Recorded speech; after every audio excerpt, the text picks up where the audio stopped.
We're given an image of a substance. The dots represent the matter. The space between the dots represents the compactness or density of the substance, and the dimensions tell us the volume of the substance. And you are asked to take this information and translate it into a T-chart of ordered pair values about the substance.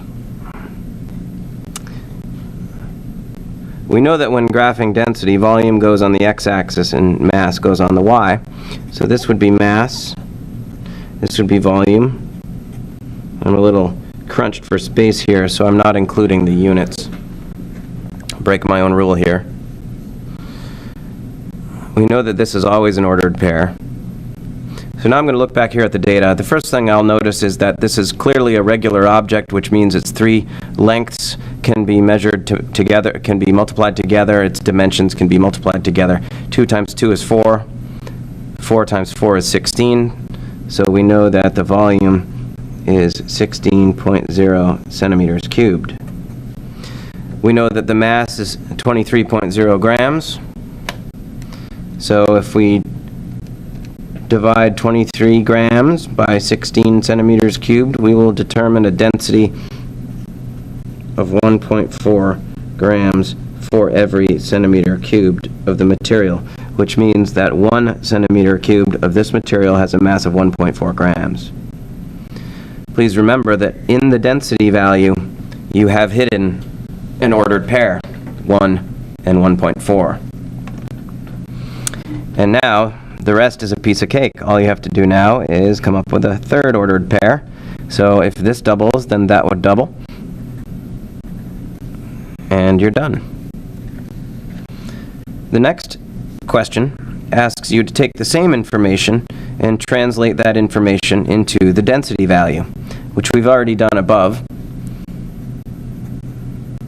So we can advance to question 3. Question 3 gives us the density of the densest known substance, osmium, very interesting metal found primarily in meteorites and asteroids, also found in the crust of the Earth. Remember that in the density value we have an ordered pair hiding. Remember what this means. Remember that it could also be written in this way, and that this means the same as this. So what this really is telling us is that 1 centimeter cubed has a mass of 22.6 grams. So they're now asking us to translate this into a T-chart. We've done this before. X is volume, Y is mass. Would help if you could see it. We know that 0, 0 exists. We know that 1 centimeter cubed of osmium has a mass of 22.6 grams. We can now double this. And you see my amazing math skills at work. Number 4 gives us a series of data points from a T-chart, from a data table, and the masses that correspond. It asks you then to construct a line graph and determine the slope of the line.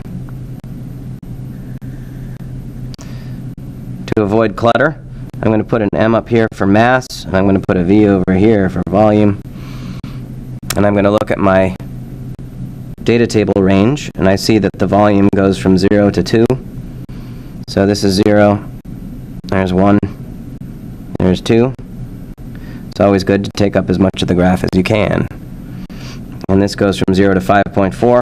5.4 is not a very friendly number, but if I think it through, perhaps it would make sense to make this 2.5. This would become 5.0. And now I'll plot my points. Here's 0, 0. That one's done.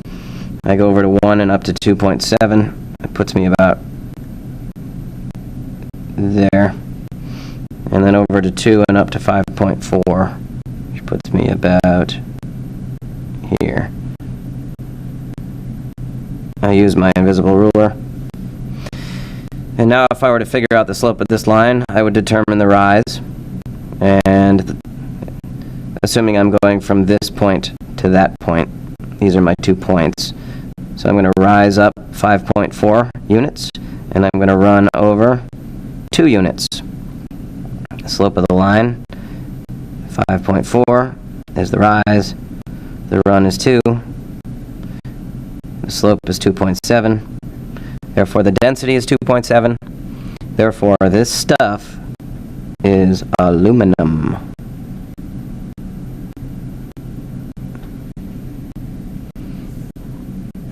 Number 5 involves a graph that is annoyingly difficult to read. You are given the coordinates of these triangle diamond thingies. I suppose those are diamonds, not triangles. So what you're asked to do is determine the object's density. It doesn't ask you to create a T-chart, but you might think about it. 0, 0, 1, 5, 2, 10. You could pick either of these ordered pairs. Mass divided by volume, 10 divided by 2. Density equals 5 grams per centimeter cubed. Might be tricky to measure the slope of this because it's hard to tell where these diamonds are on the graph, but of course you could pick these and you could use this as x2 and y2 and so on and so forth, and use the y2 minus y1 divided by x2 minus x1 formula. Or you could just realize what the heck a graph shows in the first place. And you could realize that this divided by this will tell you the slope in any case. 6. We see some information about a block, mass. We see the dimensions. Let's quickly compute the volume. 2 times 2 is 4. 4 times 2 is 8. Here's our volume. And it's asking to make a line graph. So to make a graph, perhaps we want to create a quick T-chart here. 0, 0. Now I know that we have 11.5 grams of mass and 8.0 centimeters cubed of volume. What I could do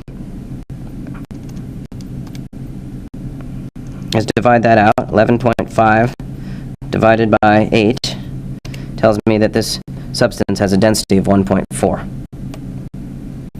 That means 1 centimeter cubed of this material has a mass of 1.4.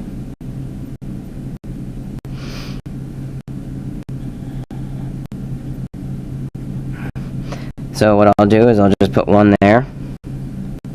I'll put 2 there. I'll put 1 here. I'll go over to 1. I'll go up to 1.4. There's my line graph. Now what I could have done is a different approach. Is I could have instead plotted 8 and 11.5 on the graph, and I could have scaled this up to 8. And then perhaps I could have scaled this up to 12. That would make this 6.